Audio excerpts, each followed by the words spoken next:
کاش یکی بود الان فالمو میگرفت تا بدونم نوازنده خوبی میشم یا نه، اصلا این کانال موفق میشه یا نه، راهو دارم درست میرم یا نه. باید شمالی یکی رو پیدا کنم که بتونه فالمو خوب بگیره، حداقل مطمئن بشم دارم چیکار میکنم. خیلی خوش اومدید به قسمت دیگه از ویدیوهای این چنل. قسمت سوم فکر کنم خرافات میشه. قراره امروزم راجع به یک چیزی که تا الان 100% فهمیدید فاله با هم صحبت کنیم و طبق رسم همیشه یک سوال رو مطرح کنیم و برطرفش کنیم و یه مشکل رو تو ذهنمون حداقل حل کنیم تا یک جایی که میتونیم. خیلی خوشحال میشم که همین الان سابسکرایب کنید. اگر خوشتون اومد از ویدیو لایک کنید. حتما نظراتتون رو بنویسید تو کامنت ها، تک تکشون رو میخونم و جواب میدم. اگر هم پیشنهادی دارید که قسمت بعد راجع به کدوم خرافات صحبت کنیم بنویسید و من خیلی خوشحال میشم و ازش استقبال میکنم. حالا یه سوال، تا حالا شده قبل از اینکه تصمیمی بگیریم بریم سمت فال تا یکی به همون یه چیزی بگه که آروم بشیم؟ من خودم نه، ولی قطعا کسایی بودن که الان دارن این ویدیو رو میبینن و این کاری کرده باشن. فال در مورد آینده نیست، در مورد استرابه. خب یعنی چی حرف؟ اجازه بدید در آینده با میگم که یعنی چی. حالا تاریخچه فال از کی بوده؟ فال از قدیم بوده. چه فالایی؟ فال تاروت، فال قهوه، فال نمیدونم پاسور، حافظ، خیلی قدیمتر ستاره بینی، اینا همش البته الان هم هست، اینا همش فال بوده. ببینید فرمش یکی بوده ها، همشون فال بودن، اما حالا شکلش فرق میکرده، مثلا اون این شکلی بوده اون شکلی بوده، ولی خب فرمش یکی بوده. آینده مبهمه، همه ما اینو میدونیم که ما هیچی از آیندهمون نمیدونیم، اما با کمک فال فقط دنبال اینیم که یک صدایی برگرده به اون بگه خیالت راحت، همه چیز درست میشه. ما همه دنبال اینیم. ذهن ما با ندونستن مشکل داره، یعنی اگر بگی نمیدونی اصلا قفل میشه، میخور تو دیوار، یه محدودیت، یه انگار توی تنگنایی قرار میگیره، خوش اذیت میکنه. ما ترجیح میدیم، ذهنمون ترجیح میده یک پیشبینی اشتباه داشته باشه تا اصلا پیشبینی نداشته باشه. این ترجیح ذهن ماه که با فال میاد این خلأ رو پر میکنه، اما نه با حقیقت، با اطمینان دادن. مطمئن باش بابا اینجوری میشه اونجوری میشه، فال دیگه میاد این حرفا رو بهت میزنه.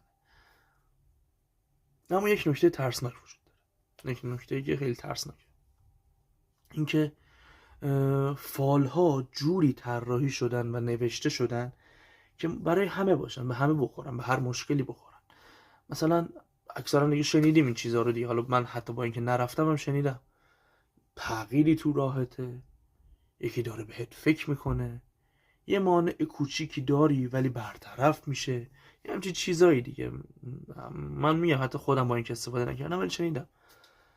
اینا رو میگه، مقدم چینی میکنه برای ذهن ما. ذهن ما دیگه بقیه داستان رو نسبت به اتفاقی که برای خودمون افتاده میسازه، یعنی همون چیزی که میخواد رو میگیره، ما بقیه سناریوشو خودش مینویسه.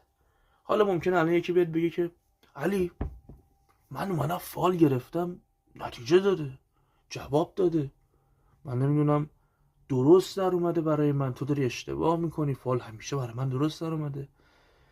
چون بعضی مواقع ما چیزهایی رو میشنویم که رفتارمون رو نسبت بهش عوض میکنیم. مثلا چی؟ مثلا فال خوب بشنویم میریم جلو، ریسک میکنیم، امیدوار میشیم، حالمون خوب میشه. نمیدونم فال خوب شنیدم، اصلا ربطی نداره. فال نتیجه رو تغییر میده، سعی میکنه مثلا با چیزهایی که بهت بگه امیدوارت میکنه، اما این فال نیست که این کارو میکنه، این خود تویی. یعنی اون یه چیزی رو بهت میگه، این خود تویی که همه چیز رو بر خودت میبافی، تو ذهنت سناریو سازی میکنی. حالا مشکل چیه؟ ببینید مشکل جاییه که شما به جای که تصمیم بگیری میری سراغ فال. خب این خیلی مشکل بزرگیه. به جایی که فکر کنی منتظر میشینی، خیلی بده. به جای اینکه خودت مسئولیت کاری رو قبول کنی میندازی گردن سرنوشت، میگی سرنوشت مقصره. اینجا همون جایی که فال به جایی که تسکین بده تبدیل میشه به یک قفل، به یه چیزی که جلوتو میگیره، به یه چیزی که اذیتت میکنه. فال صرفا خطرناک نیست اگر بدونی چیه، اگر بدونی از نظر من به عنوان یک سرگرمی استفاده میشه. زمانی فال خطرناک میشه که شما میای زندگیت رو میدی دستش، میای آیندهت رو میدی دست کسی که اصلا هیچ جایی از زندگیت نیست. اون زمانه که فال تازه خطرناک میشه، تازه اون چهره خطرناک یک فال رو شما میتونی توی زندگیت ببینی. حالا سوال دارم اگر اومدیم فال نگفت چی کار کنی، اگر نتونست درست پیش بینی کنه، موقع چی؟ موقع چه اتفاقی میفته؟ تصمیمی که به فال وابسته است یعنی تو صرفا هیچ تصمیمی نگرفتی، این به درد نمیخوره. فال شاید آرومت کنه ولی تو رو جلو نمیبره.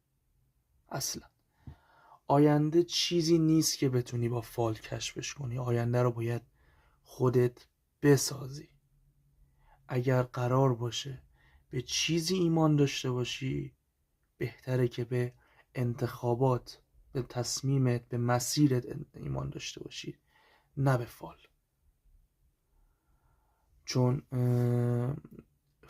هیچ فالی قوی تر از این که تو تصمیمت خودت بگیری نیست.